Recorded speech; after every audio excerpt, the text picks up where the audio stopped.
I was very ill in the last week or so with just a bad flu of my pregnancy, where I was taken into hospital and stayed in hospital until going into labour. I had Kai early October, the 7th of October, and his sisters were all there. And after he was born, literally within seconds, they gave him to me on my chest, and something didn't feel right. And it was his breathing. And I thought, he doesn't feel right. The doctors and everybody was saying he's fine. And I was like, no, something's not right. So they took him away and they cleared mucus from his nose, etc., and said he's fine. Gave him back to me again. And again, I said, something still doesn't feel right.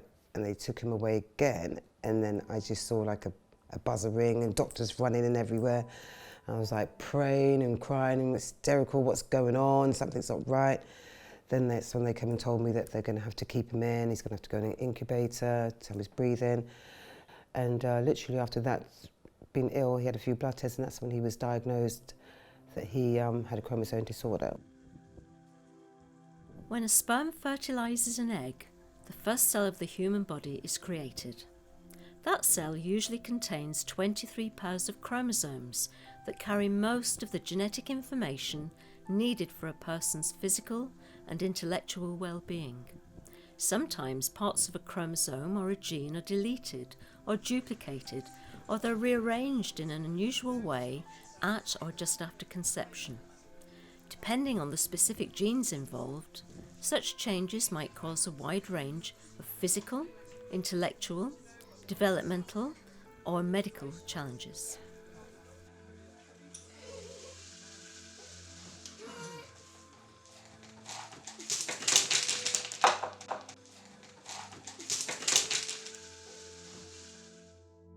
I'm Winnie Williams. I'm Avaya's grandmother. She's now 8 years old. 8 years ago, was diagnosed with 14 chromosome deletion.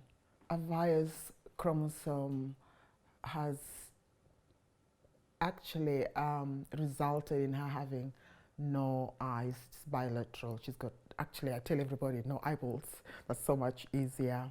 When she was a baby, they tried to see if they could put expanders in her eyes, just so that, you know, the eyes are not so fused, to hope that maybe it will help her structure of the face. And it's easier done when you're a baby. So we went to Moorfields Eye Hospital, I think the third week, when she was 3 weeks. But every time they put the gel expanders in the eye, they were expelled. The body, just rejected it. So they tried again every month, but it wasn't working. And because they would have to hold her, put those gels in the eye and put glue over, and she'd be screaming, obviously not knowing what's going on. And we thought it's for the best. At that point, you don't know whether that's good or bad, but you think, you know what, anything, yeah. But Avaya is globally delayed. Avaya has got epilepsy. When she was born, she had an echo in her heart, and she's got a high palate, which means she has to get crushed food. She cannot process that. She's also non-verbal, and she was born with her feet like so, you know, but now they've been corrected slowly wearing splints. And Avaya really needs one-to-one all the time, supervision. Speech is the most common area of a child's development affected by a chromosome or a single gene disorder. While some children will be late to talk, others will never gain that skill. I get I love you a lot, don't I? I think one of the major challenges for me was that Zane has a severe speech delay. So, you know, Zane hasn't been able to tell us so much for many years. And actually that's more of a challenge for him than it is for me, because he was my closest thing, and I could understand him. So, you know, I would do whatever I possibly could to help him, and he was amazing. He helped me back. So we used to do a lot of Macaton. We got into speech therapy when he was about 2.5. We're still doing a lot of speech therapy. He's come an amazingly long way, but you know, stopping and thinking, oh my goodness, what's it like for him who has so much to say but can't communicate that? That's a lot harder for him than it is for me. And I think the only thing that's a major challenge is having him understood by others and letting others know that they need to give him time to express himself. Yeah. Nearly every cell in the human body carries between 20,000 and 25,000 individual genes strung along the chromosomes. Depending on the part of a chromosome that is deleted, duplicated, or rearranged, different numbers of genes would be affected. What do I tell people when they say, oh, what's that? I tell them she's got about 62 genes missing. I'm Emma. I'm married to Lee, and we have 2 little girls, Matilda, who's 9, and Tiana, who is 7. She'll be 8 in January. We have to quite often remind Matilda that Tiana can't hold a pen properly enough to write her name, that she doesn't know the alphabet, that she can count to something near 20 on a good day, and that actually she's not capable of doing what Matilda could do a year ago. And it's the same with a lot of things, reminding Matilda and sometimes ourselves that we need to simplify things for her. We need to be specific about what it is we're asking her, or asking her in a particular way, and really listening to how she answers, because when she's tired or she's ill, she doesn't answer verbally, she answers physically. She either withdraws or she gets aggressive. If she hurts herself or she falls over, she lashes out at the nearest person because that's her way of saying, I'm in pain. Unique is a charity that aims to inform, support, and alleviate the isolation of anyone affected by a rare chromosome or a rare gene disorder. As a baby, he wasn't that different to other babies because no baby can walk or talk. But as a mum, I had to adapt to being a mother of a non-neurotypical child, and that was definitely isolating and challenging. My name is Callum, and I'm 14. I'm Oriel, and I'm Callum's mum, and I work in art education with lots of different people. And through Callum, my work has become more and more focused on inclusion. Callum's chromosome disorder is chromosome 13, deletion Q33/34. And it's a microdeletion that presents with symptoms of, what are some of the symptoms, Callum? Learning difficulties. Yeah. Gross and fine motor issues. And we've had some complex medical needs, which has resulted in venous and lymphatic malformation. And Callum's currently on an immune suppressant drug, originally designed for oncology, but they discovered that it can help with his malformation. And they treated it on mice. Oh, did they? Yeah. And which hospital? Great Ormond Street and Chelsea and Westminster looks after me. Unique also strives to raise public awareness in the hope of an inclusive society that understands and accommodates the needs of anyone affected by a rare chromosome or a rare gene disorder. Action!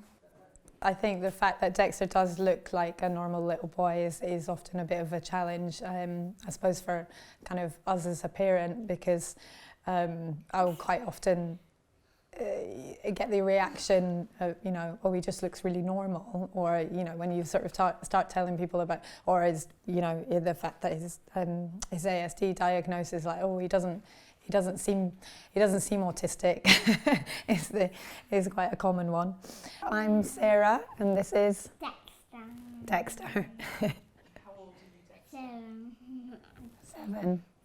Essentially, his colon doesn't have motility along the whole length, so the end 10 centimetres and the bit that would sort of kind of push out faeces doesn't work properly. So the only way things were coming kind of out was basically his colon being so full that it, so impacted that it had to come out in some way. So that meant his colon was like extremely distended. they decided to give him a stoma so that they could bypass that part that doesn't work and rest the whole kind of extended part of the colon with the hope that it would go back to normal. What's wrong, darling? I need to go to the toilet. You need to go to the toilet. Okay, can you wait? You want to go? Yes. Can you go by yourself? Yes. Okay, listen up. Don't play with your bag, okay? You promise me?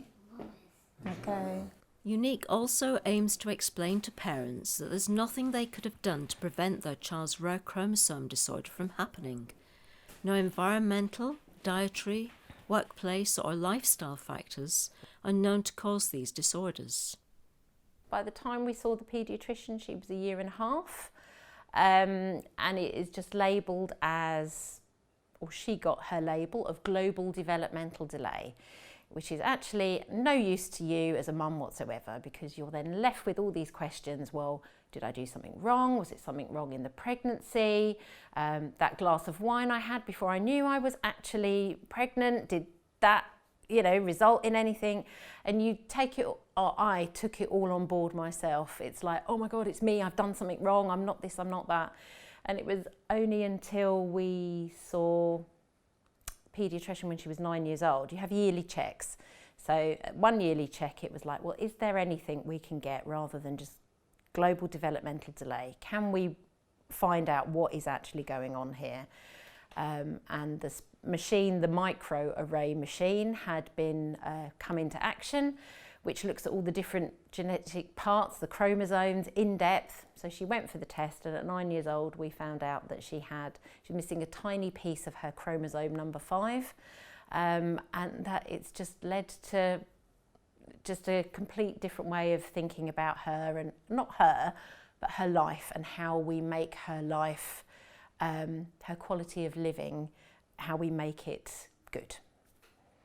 I think it was the loss of seeing Ellis disabled and not being able to do what she could do, of seeing other children that are able to walk around and do things on their own. So I think there was probably a bit of, was it us? And that's why we followed up with all the testing to try and identify whether it was a problem, and also if we wanted to have other children.